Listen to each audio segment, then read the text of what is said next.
Hello बच्चों, हम 8th class की मैथ्स की वर्कशीट नंबर 3 करेंगे। डेटा 19 जुलाई 2021 से यहाँ पर हम नेम लिखेंगे, यहाँ पर हम क्लास टीचर का नेम। हम आज पढ़ेंगे ज्यामितीय संरचनाओं का परिचय। जो ज्यामितीय संरचनाएं हैं उनका इंट्रोडक्शन पढ़ेंगे और ये पार्ट 1 है, ठीक है। आइए हम ज्यामितीय अवधारणाओं को पुनः दोहराएं। तो हम ये पहले पढ़ चुके हैं, अब उसका रिविजन करेंगे।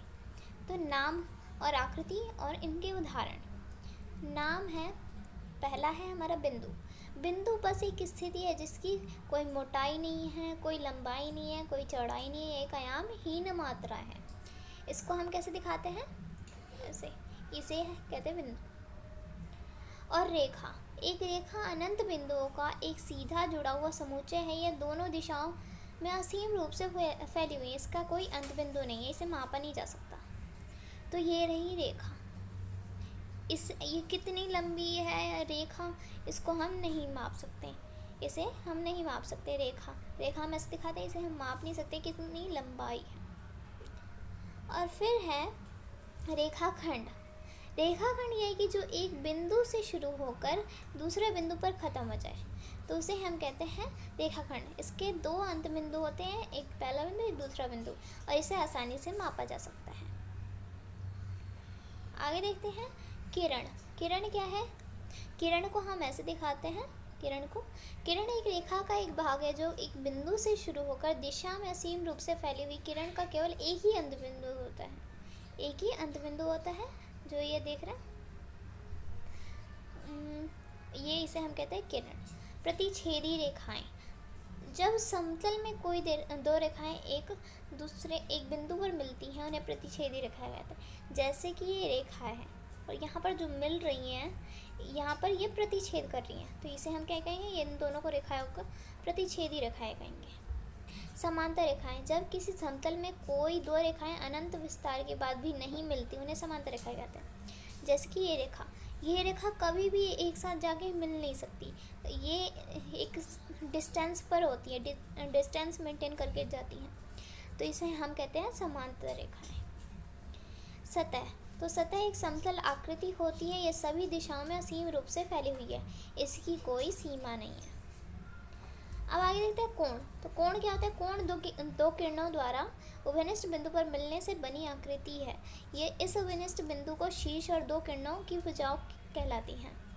आप देख सकते हैं कोण शून्य अंश कोण 0 डिग्री, जब अंतिम किरण बिना किसी घूर्णन के प्रारंभिक किरण के साथ संपाती हो यानी कि एक रेखा उसी के ऊपर दूसरी रेखा, तो ये 0 डिग्री बना दिया, तो इसे हम क्या कहेंगे? शून्य अंश कोण। अब न्यून कोण, जिनका माप 90 डिग्री से कम होता है, तो उसे हम क्या कहते हैं? न्यून कोण। जैसे कि 90 डिग्री का कोण है, इसका मान जो 90 डिग्री से कम होगा, तो उसे हम कहेंगे न्यून कोण। और समकोण जो 90 डिग्री का ही होता है, उसे हम कहते हैं समकोण। फिर है अधिक कोण। तो अधिक कोण क्या है? जिसका मान 90 डिग्री से कम और 180 डिग्री 90 डिग्री से ज़्यादा और 180 डिग्री से कम होता है, उसे हम कहते हैं अधिक कोण। फिर है संपूरक कोण। तो संपूरक कोण हम 180 डिग्री को कह सकते हैं, ये एक सीधी रेखा बनाती है, स्ट्रेट एंगल बनता है।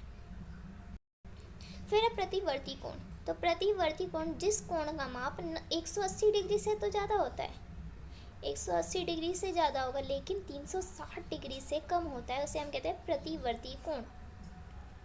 और फिर है पूर्ण कोण। तो पूर्ण कोण, जैसे कि ये एक रेखा, इसके पे जो कोण बन रहा है ये 360 डिग्री का होता है, उसे हम कहते हैं पूर्ण कोण। ये हो गया हमारा, तो ये हमने समझ लिया। अब इसमें ये दे रखा है आओ करें। तो इसमें कह रहा है कि 7.3 सेंटीमीटर लंबा एक रेखाखंड AB खींचिए। तो फर्स्ट के आंसर में आप क्या करोगे? 7.3 सेंटीमीटर का रेखाखंड खींच दोगे। अब सेकंड क्वेश्चन है, एक घड़ी में घंटे की सुई और मिनट की सुई के बीच कोण का प्रकार बताएं जब समय हो 3 पूर्वाह्न 6, 9, 12 बजे दोपहर के। तो इसका आंसर करते हैं। तो सेकंड क्वेश्चन में फर्स्ट था हमारा 3 AM। तो इसमें अगर हम बनाए 3 AM, तो फिर इसमें हमारा बन रहा है 90 डिग्री का कोण, जिसे हम कह सकते हैं समकोण। और फिर जब 6 बजेंगे तो यहाँ पर एक स्ट्रेट लाइन बन रही है, तो इसे हम कहते हैं 180 डिग्री का यानी संपूरक कोण। अब नेक्स्ट है यहाँ पर कह रहे हैं 9 बज रहा है, तो 9 बज रहा है तो इसमें भी देख सकते हैं 90 डिग्री का एंगल बन रहा है, तो इसे हम कह सकते हैं समकोण। फिर है 0 अंशकोण बन रहा है 12 बजे। ये कैसे? क्योंकि ये देख सकते हो ये एक रेखा है, इसके ऊपर एक और रेखा, अब ये क्या है, समपाती रेखा बन गए हैं, तो इसमें हम कह सकते हैं ये 0 डिग्री का कोण बन रहा है, तो इसे हम कहते हैं 0 अंशकोण। अब थर्ड क्वेश्चन है, क्या हम किसी कोण की भुजाओं की लंबाई माप सकते हैं? कारण भी बताइए। तो हम किसी कोण की भुजाओं की लंबाई नहीं माप सकते हैं, क्योंकि जो कोण की भुजाएं होती हैं उसे हम क्या कहते हैं, किरण कहते हैं। तो किरण क्या होती है, किरण में जो एक भुजा होती है, हमने अभी पढ़ा, किरण में ये अंत बिंदु तक फैली होती है, तो इसे हम कह सकते हैं नहीं। थर्ड के आंसर में आप लिखोगे नहीं, क्योंकि ये अनंत तक होती हैं। अब फोर्थ क्वेश्चन है, चांद यानी आप कह सकते हो चांद की सहायता से 30 degree, 60 degree, 100 degree, 120 degree, 150 degree, 210 degree, 270 degree का कोण बनाए। तो आपको कंपास की सहायता लेकर ये जो एंगल साइन को बनाना है। 30 डिग्री कैसे बनाओगे? 30 डिग्री में आप क्या करोगे, जो आपको चांद वो कंपास की सहायता से ये गोला खींचना, ठीक है। अब यहाँ पर आपको जितना आपने प्रकार खोल कर गोला लगाया था उतना ही यहाँ पर खोलते हुए यहाँ पर रखना है कंपास को, यहाँ पर रखते हुए यहाँ पर एक लगाना है और एक यहाँ पर। अब ये होता है 60 डिग्री का, तो 60 डिग्री का बनाकर और आप यहाँ से और यहाँ से चाप लगाओगे तो वो बनेगा 30 डिग्री का, ठीक है।